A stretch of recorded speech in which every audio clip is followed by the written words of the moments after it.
Hello mes amours, me revoici de retour avec la suite de mes petites vidéos où je partage les petits signes que la vie m'envoie, les synchronicités, etc.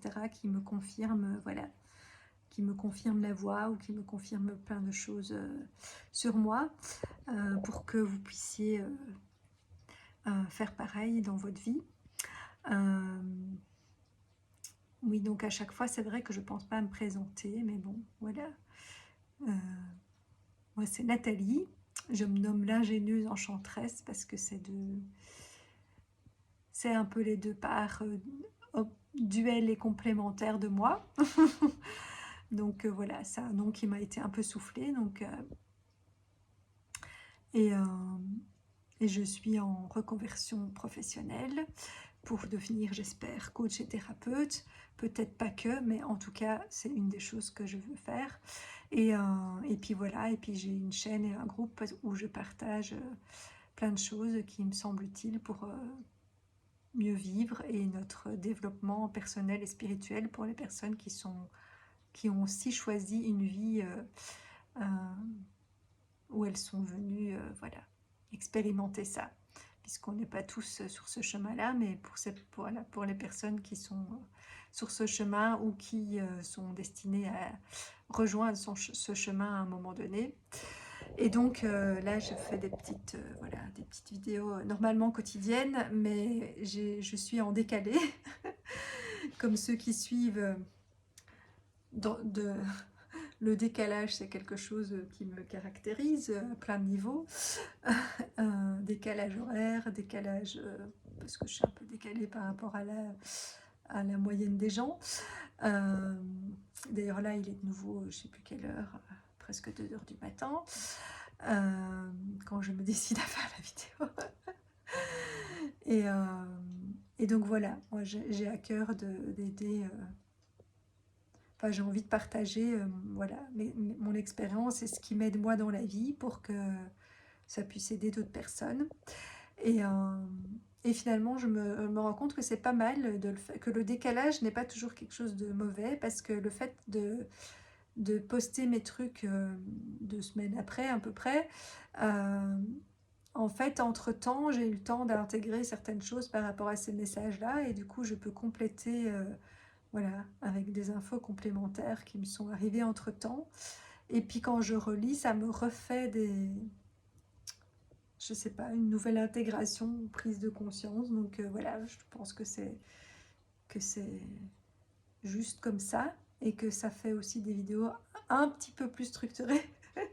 Il y a encore de la marge de progression, hein, je sais, mais voilà, ça me semble déjà un peu mieux et un peu plus court. Je vais essayer. Oui, vu l'heure, je vais vraiment essayer ici. Mais non, ce jour-là, je pense que ça sera rapide parce que j'ai reçu pas mal de petits signes, mais que j'ai déjà assez bien développé dans d'autres vidéos. Donc, je ne vais pas refaire un, un long développement sur chaque signe, mais juste un petit résumé. Donc, ma journée a commencé par une vidéo sur laquelle je suis tombée, qui était une interview d'une femme centenaire. Et donc, moi, ça fait un certain temps que j'ai l'intuition que je serai centenaire. Bon, nous verrons, hein, seul l'avenir nous le dira. Et donc, et c'était une dame qui n'avait pas sa langue dans sa poche. Et, et je sens, moi, que quelque part, que j'ai une mission, qu'une partie de ma mission se fera quand j'aurai un certain âge.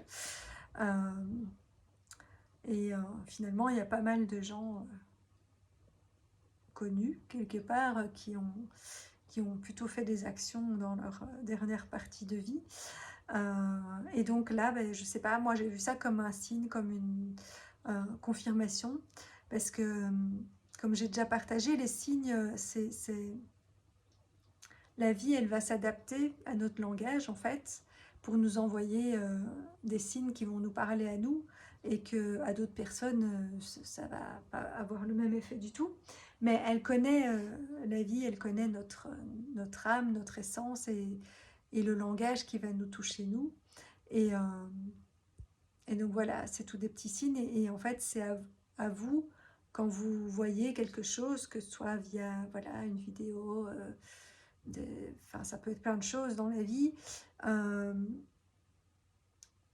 des symboles, des mots, une conversation, enfin bref, ça peut être la tonne de choses.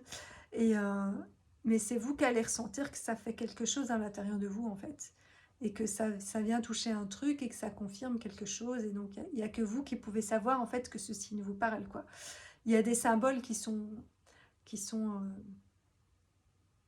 universels, on va dire, et qui vont parler à tout le monde, mais il y a la signification universelle, mais il y a aussi la signification qui est propre à chacun en fonction voilà, de notre essence, de notre vécu. Et, et voilà, et pour une personne, un objet ou je sais pas, un animal, un chiffre, enfin voilà, va la faire penser à une personne, à un lieu, à un événement. Et ça, je veux dire, il n'y a personne d'autre que la personne qui le sait. Mais la vie, elle sait que cette personne va faire le lien avec ça.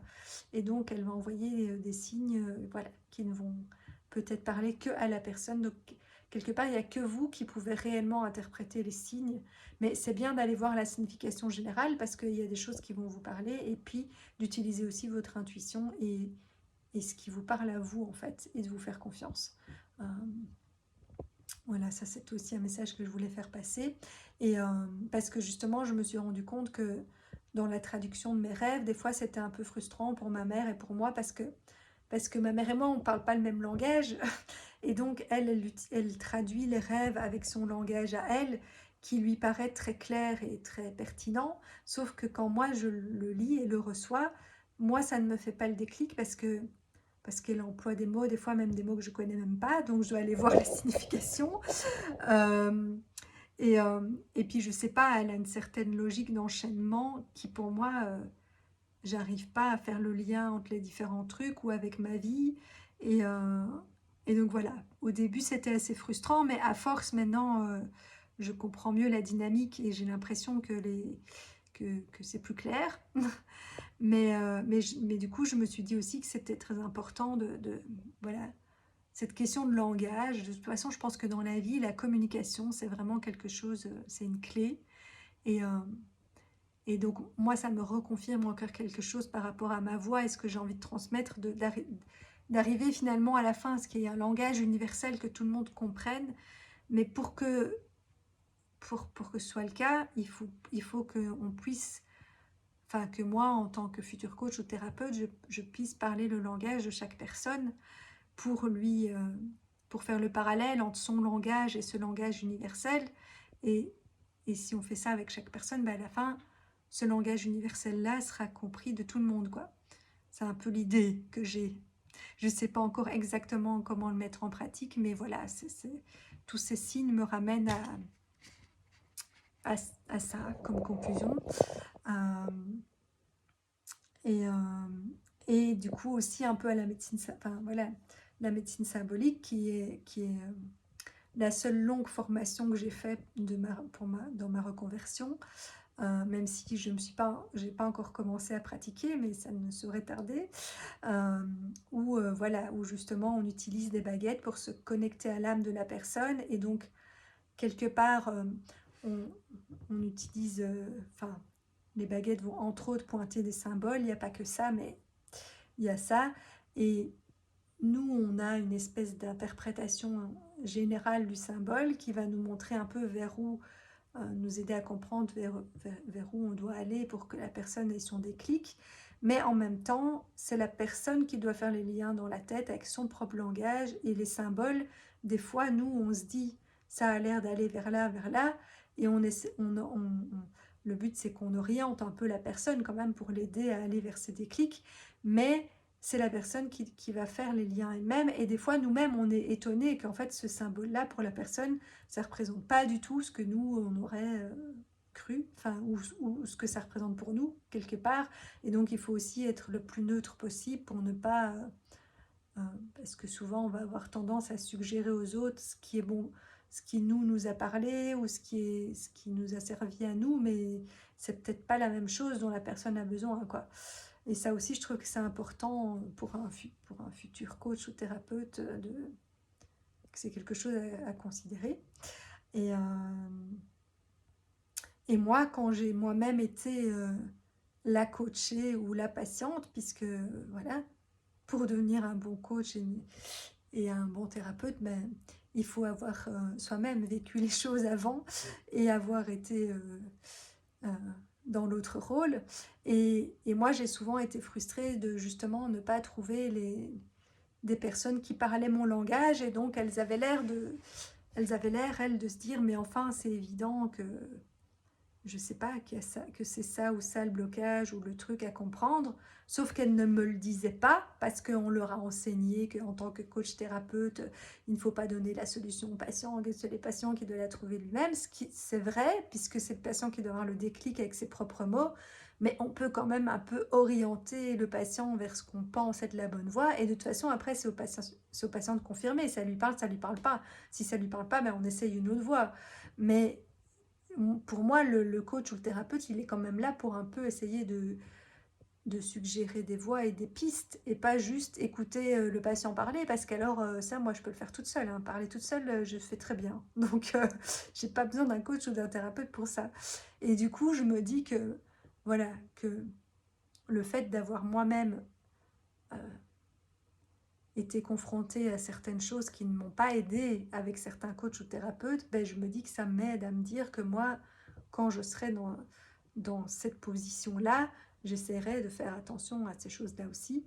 Et, et que oui, c'est vrai, c'est pas nous qui devons donner la solution à la personne, parce que c'est peut-être pas la solution qu'on pense qui est bonne pour elle, mais il faut quand même essayer de suggérer des trucs et donner des pistes, parce que sinon on peut rester là pendant 40 séances, et que si on parle pas le bon langage pour la personne, elle va jamais avoir son déclic. Et moi, c'est un peu ça qui a été frustrant, c'est que en plus, si la personne est un petit peu comme moi, avec un cerveau très développé, bah, elle va emmener. Enfin, moi, je me suis rendu compte que quand j'allais consulter, une part de moi, il y a une part de moi qui voulait savoir, sinon je n'irais pas consulter. Mais il y a une part de moi qui apparemment ne voulait pas qu'on aille voir certaines choses, et donc je manipulais le coach ou le thérapeute, ou enfin bref, pour ne pas aller là. Et lui, enfin, et eux, ils se laissaient faire, quoi. Et donc je me dis, ça aussi, je veux dire, ok, on ne doit pas faire le petit chef avec le patient, mais pas non plus le laisser s'égarer pendant 40 séances avant de le ramener là où il faut aller, quoi. Donc, euh, donc voilà, bref, c'est toutes des expériences de vie, en fait, qui je pense, vont m'aider à être, j'espère, une bonne coach et thérapeute par la suite. Et voilà, et la vie qui m'envoie des petits signes pour me confirmer, ben oui, quand tu feras ça, fais attention à ça. Euh, et en fait, ça me fait penser, je vais encore faire plus long que prévu, mais c'est parce que j'ai regardé l'interview je crois que c'était Phoebe de Friends, je pense que tout le monde connaît. Et, et elle disait aussi que avant de devenir actrice, et qu'elle ne savait pas qu'elle allait devenir actrice, etc., elle recevait des messages dans sa tête, ou des trucs, par exemple, elle entendait des gens qui faisaient des blagues à la radio et qu'elle trouvait nulles, ou qu'ils avaient fait d'une certaine manière ou quoi. Et il y a une voix qui lui disait dans sa tête, bon, quand ça sera toi, ne fais pas comme ça. Et je me dis, mais moi, c'est la même chose, je reçois plein de signes où on me dit, l'air de dire, si tu veux être un bon coach thérapeute, fais attention à ci, fais attention à ça, ne fais pas ça. Donc, je me dis quelque part, je pense que ça me confirme quand même la voix, puisque c'est comme si on me donnait déjà toutes les clés. Bon, alors jusqu'ici, ben oui, c'est vrai que je pensais déjà être, enfin avoir lancé ma nouvelle carrière, entre guillemets, depuis un certain temps. Et jusqu'ici, il y a encore des choses qui coincent. Mais bon, c'est que le timing n'était pas encore OK. Mais en même temps, des fois, du coup, j'ai tendance à carrément remettre en doute mes nouveaux choix de vie, en me disant, mais peut-être que je me trompe et que c'est pas ça du tout que je dois faire et tout ça, alors que quelque part, non, la vie, elle me remet chaque fois des signes en me confirmant, non, c'est la bonne voie, continue par là, mais t'as pas encore tous les éléments, il manque encore des trucs, il y a des choses que toi-même t'as pas encore lâché ou nettoyé, ou que t'as pas encore bien compris, ou il y a ci et ça qui est pas encore aligné, enfin bref, je sais pas, des fois je ne sais même pas ce qui, enfin voilà, mais je me rends compte que je dois avoir confiance, et que même si ça prend pas aussi vite ou bien que je n'aurais cru, c'est parce qu'il y a encore des choses qui sont pas OK, mais c'est pas pour autant que c'est pas la bonne voie, quoi. Après, peut-être aussi que ça veut dire que j'ai d'autres choses encore à faire avant et que cette carrière-là, c'est pas ça que je vais faire tout de suite, j'en sais rien. Peut-être que je vais refaire encore autre chose avant de faire ça. Mais je me dis: «Je dois avoir confiance, elle me laisser guider par la vie et les opportunités se présenteront» et donc soit il y a quelque chose qui va se débloquer pour que je me lance là-dedans, notamment peut-être avec la couveuse, soit c'est qu'il y a un autre plan et que ça se fera après parce que j'ai encore besoin de, je sais pas, de vivre certaines autres expériences avant. Voilà, je me dis, il faut avoir confiance en la vie. Et, euh, et donc, justement, par rapport à ça et au timing et tout, je me suis rendu compte, c'est un autre message de cette journée-là que j'ai reçu, que j'ai compris, c'est que enfin, j'avais déjà compris à d'autres occasions, mais là, c'est encore revenu clairement que en fait, c'est pas nous qui gérons notre agenda. Nous, on croit contrôler, machin, planifier, machin. Mais comme vous aurez remarqué, souvent, bah, il y a des trucs qui s'annulent, d'autres qui se mettent et tout ça. Et en fait, bon, après, il y a certaines choses, si elles sont justes, elles vont rester comme on les a mis. On a quand même, on a quand même notre petit rôle à jouer, mais je veux dire, c'est la vie qui fait le timing et l'agenda, hein. Et donc, moi, par exemple, là, je m'inquiétais, entre guillemets, que comme j'avais ma dernière réunion pour la couveuse fin février, je me disais, mais si je dois commencer le parcours à Azimut en mars, comme il y a pendant 7 semaines non-stop formation toute la journée, je me dis, mais moi j'ai des rendez-vous encore prévus en journée au mois de mars, notamment l'entretien de ma voiture, enfin voilà, des choses importantes que je ne peux pas vraiment reporter, mais que j'avais prévues en journée, vu que pour l'instant je ne travaille pas. Et enfin, de toute façon, l'entretien, je vais laisser voilà. C'est un gros entretien pour les 10 ans de ma voiture. Et donc, de toute façon, j'aurais dû la laisser toute la journée. Même si je travaillais, ben, j'aurais dû prendre congé. Donc, voilà. Mais, euh, mais bref, il y avait ça. Puis, il y a un parcours auquel je me suis finalement inscrite aussi. Mais je ne savais pas non plus si c'était juste ou pas de le faire. Euh, un parcours de femmes qui est organisé par justement dans ma nouvelle région où où je me dis que je dois m'insérer dans cette nouvelle région et me faire des contacts, voilà, de nouvelles, des nouveaux contacts parce que je connais pas grand monde, pas grand chose, mais je connais pas grand monde dans ma nouvelle région.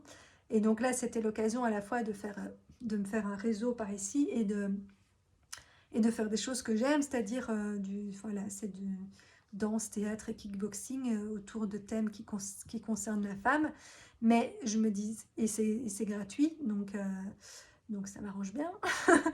et, euh, et je me dis que ça peut m'aider aussi pour plein de choses. Mais je ne savais pas, je me dis, voilà, est-ce que ça se mettra ou pas. Et c'est aussi au mois de mars. Et donc je me dis, ben, finalement, après, ben, mon coach Azimut me dit que de toute façon, si je commence le trajet, ça ne sera pas avant avril. Parce qu'apparemment, il y a des sessions avec des groupes. Et donc, c'est tous les X temps, je ne sais pas tous les combien de temps, qu'il y a une session qui recommence. Et donc je me suis dit, ben, comme quoi la vie a tout prévu, et donc au mois de mars, j'ai encore le temps pour tout ça, et aussi pour préparer du coup d'ici avril, puisque potentiellement, après, pendant 2 mois, je serai non-stop, voilà, occupée à ça, la journée en tout cas. Donc voilà, et je me suis dit, je l'avais déjà constaté dans ma vie professionnelle avant aussi, quand j'avais trop de trucs ou des choses et tout ça, tout d'un coup, abracadabra, il y a une réunion qui s'annulait, il y a un machin, enfin, tout se mettait toujours comme ça devait, quoi. Donc voilà, il faut avoir confiance au timing divin qui gère notre agenda tout seul. Euh, et donc après, j'ai fait un petit tour, une balade, comme presque tous les jours, parce que j'essaie de me connecter à la nature tous les jours. Et là, bah, y a une carrière près de chez moi, qui normalement, officiellement, on ne peut pas y aller. euh, mais voilà, il y a d'autres personnes qui ont déjà ouvert la voie, on va dire. Et donc moi, je vais pas aller casser un truc ou faire un trou pour rentrer, hein, c'est pas mon truc. Mais là, puisque il y a déjà une entrée, on va dire, bah, j'y vais parce que c'est vraiment très beau et ça me ressource. Mais j'y vais en respectant le lieu. Mais ça, je pense que j'en ai déjà parlé aussi dans d'autres vidéos. Mais du coup, je me suis redite ce jour-là que il y avait vraiment beaucoup de déchets. C'est d'ailleurs une des raisons pour lesquelles le lieu n'est pas ouvert, parce que malheureusement, les gens qui y vont ne respectent pas le lieu et laissent plein de déchets derrière eux. Euh, et donc, mais du coup, il y a un tilt dans ma tête qui s'est dit, est-ce que ça voudrait dire que, voilà, que dans ma carrière, il y a beaucoup de déchets et, euh, et effectivement, je pense qu'une part de moi euh, voudrait... moi, je suis quelqu'un qui a tendance à beaucoup accumuler et qui a du mal à jeter. Et quelque part, je voudrais me dire que que tout ce que j'ai fait dans ma vie me sert et va encore me servir. Or, oui, ça m'a servi sur le moment, mais à un moment donné, parce que, voilà, ce qui devient déchet, un jour, ça vient de quelque chose d'autre qu'on a utilisé au départ, mais après, ce qui en reste, ben, c'est un déchet que cette partie, soit parce que c'est devenu trop vieux, abîmé, qu'on le jette, soit parce que c'est la partie qu'on n'utilise pas, enfin bref, il y a toutes sortes, toutes formes de déchets, mais quelque part, c'est ce que je me dis que dans tout... Moi, j'ai fait beaucoup de métiers différents, et ce qui m'a permis de fréquenter aussi beaucoup de métiers différents, enfin de milieux différents, et d'apprendre des langages différents, je pense que c'était le but. Euh, et donc justement, ça m'a servi sur le coup, mais le contenu en lui-même du boulot, euh, c'est pas forcément des trucs que je vais réutiliser dans ma vie, ni c'était pas vraiment des trucs à la hauteur de mes potentiels non plus, mais je devais passer par voilà, par tous ces lieux, je pense. De un, parce que j'y ai certainement apporté quelque chose avec mon énergie, et de deux, parce que ça m'a permis d'apprendre, voilà, justement, des langages différents, des milieux différents, plein de choses qui vont me servir, mais pas par rapport pas forcément par rapport au contenu plus technique de la fonction. Et donc, euh, et donc, quelque part, que je dois faire le deuil aussi de me dire, bah oui, il y a plein de choses que j'ai faites, bah, je ne vais plus jamais les utiliser. Et donc, je ne dois pas essayer de les garder dans un coin de ma tête ou dans des dossiers ou des machins pour, genre, pour plus tard.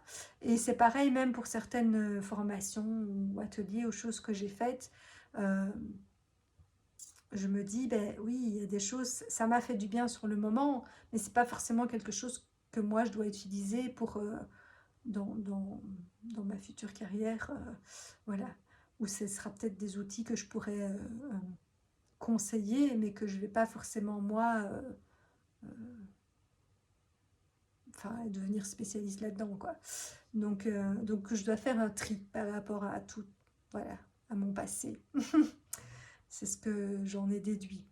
Et, euh, Et donc après, je suis tombée sur un tirage. Alors bon, vous allez me dire, les tirages sur Internet, il y en a qui racontent un peu toujours la même chose et tout ça, et c'est très général, je suis d'accord, mais je me dis, des fois, moi justement, je regarde rarement, enfin, des longs tirages qui durent 1 heure et tout ça, je regarde pas, sauf une femme que je suis, parce que je suis vraiment très connectée avec elle, et qu'à chaque fois, on dirait qu'elle décrit ma vie.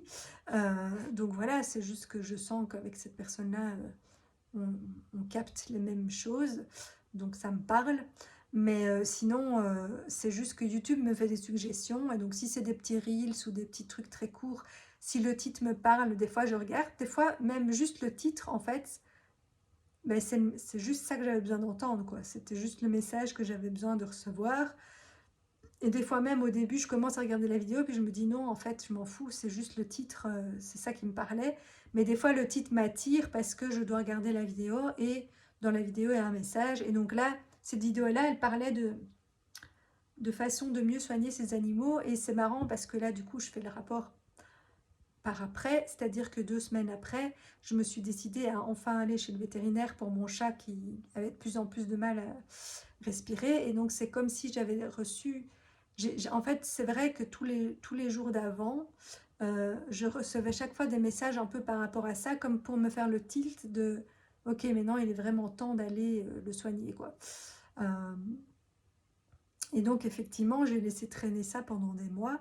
Et du coup, c'est aussi du coup, je vous raconte un peu plus un truc personnel, mais c'est pour ça que refait une pause dans mes partages vidéo parce que en fait j'avais déjà enregistré la vidéo de ce jour-là, mais après j'ai été chez le vétérinaire et ça s'est plutôt mal passé et j'ai même cru que voilà que j'allais devoir faire le deuil de mon chat et donc émotionnellement ça a été un petit peu compliqué, mais finalement j'ai repris mon mais j'ai écouté mon intuition. Après, je suis sortie de mes émotions et j'ai écouté mon intuition et ma positivité habituelle.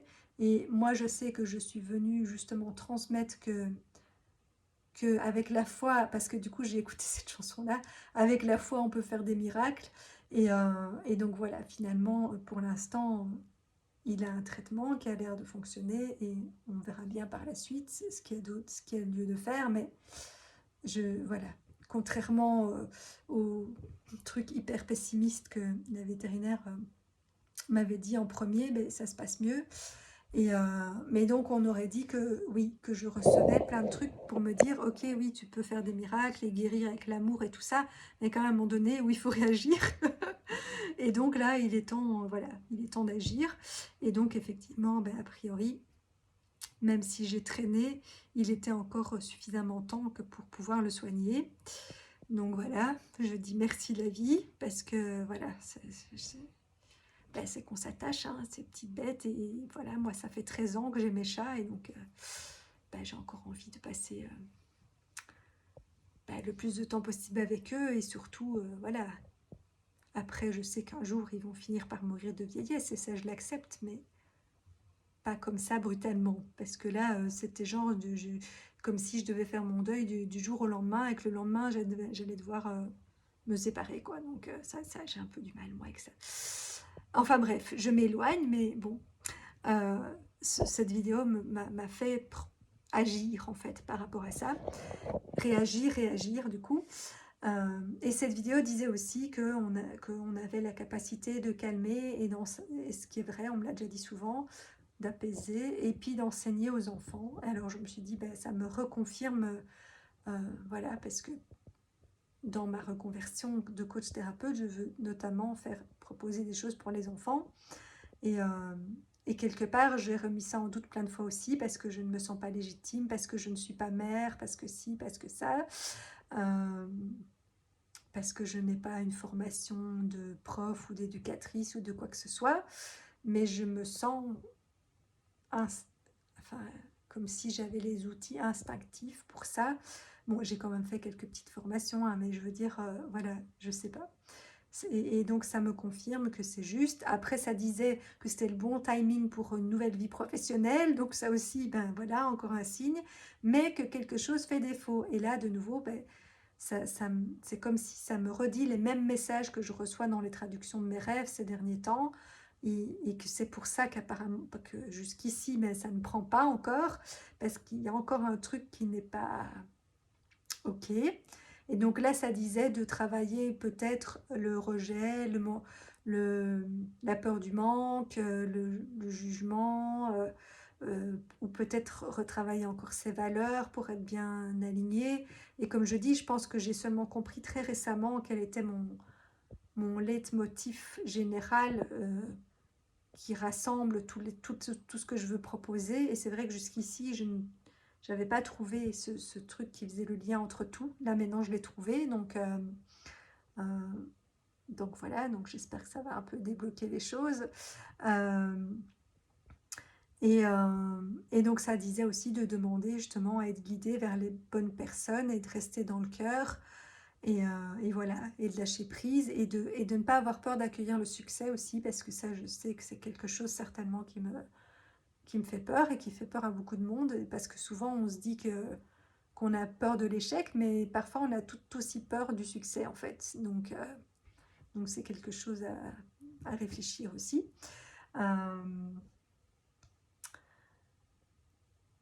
Et donc après, je suis tombée sur une autre vidéo. Et ces derniers temps, je regarde beaucoup de vidéos parce que comme j'avais de nouveau plus beaucoup d'énergie, ben voilà, je ne sais pas faire grand-chose d'autre que ça.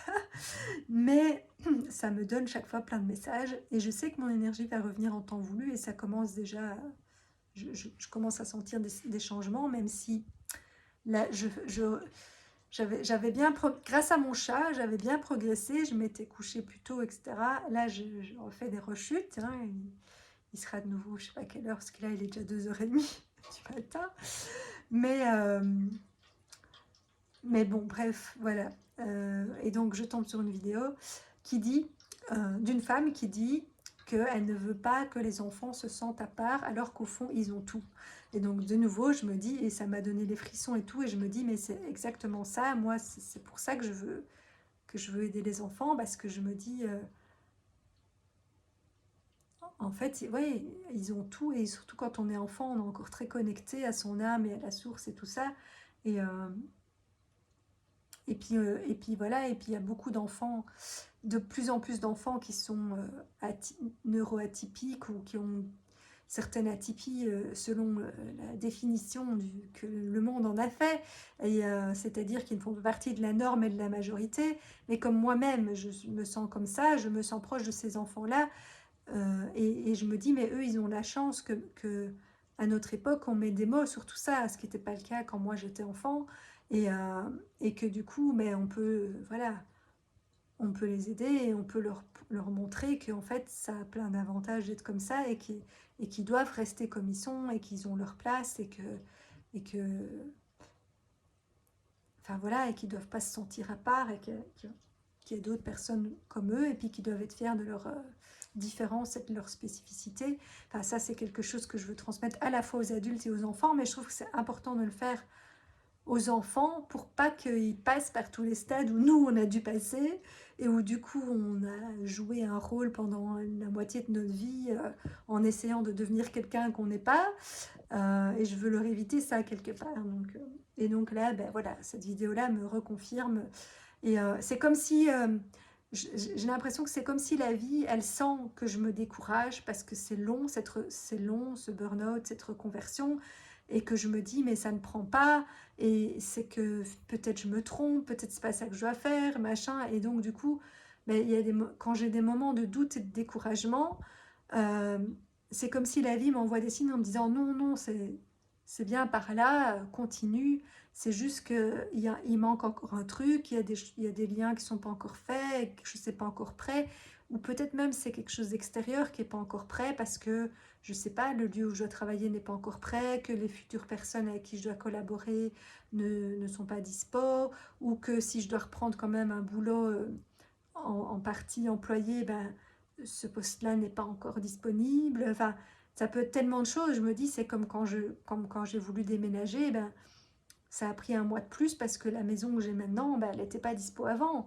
Mais c'est celle-ci que je devais avoir. Donc, il fallait me faire patienter jusque-là. Donc, voilà. Euh, la vie, elle connaît le timing, elle connaît le plan. Euh, donc voilà, et alors la dame disait aussi, elle parlait de vague à l'âme en disant que parfois on se sent mal et on ne sait pas pourquoi.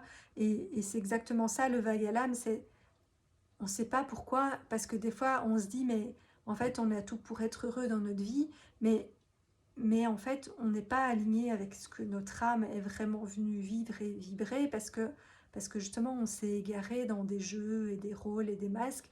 Et, et oui, on a l'impression qu'on est heureux, mais on n'est pas réellement dans notre véritable centre, dans notre essence, etc. Et donc la vie, ben, elle essaie de nous ramener vers là et de nous faire comprendre non, qu'il y a quelque chose qui ne va pas parce que on ne peut pas être vraiment en joie, même si on fait plein de trucs super, si c'est pas ça que notre âme, ce à quoi elle aspire, ben, il y a quelque chose en nous qui ne va pas bien, et donc c'est ça ce vague à l'âme, quoi. Et je trouvais ça, voilà, ça m'a beaucoup parlé, parce que des fois je me, je m'auto-critiquais ou culpabilisais, parce que il y avait des périodes où je me disais, mais pourquoi tu te sens mal alors que tout va bien dans ta vie?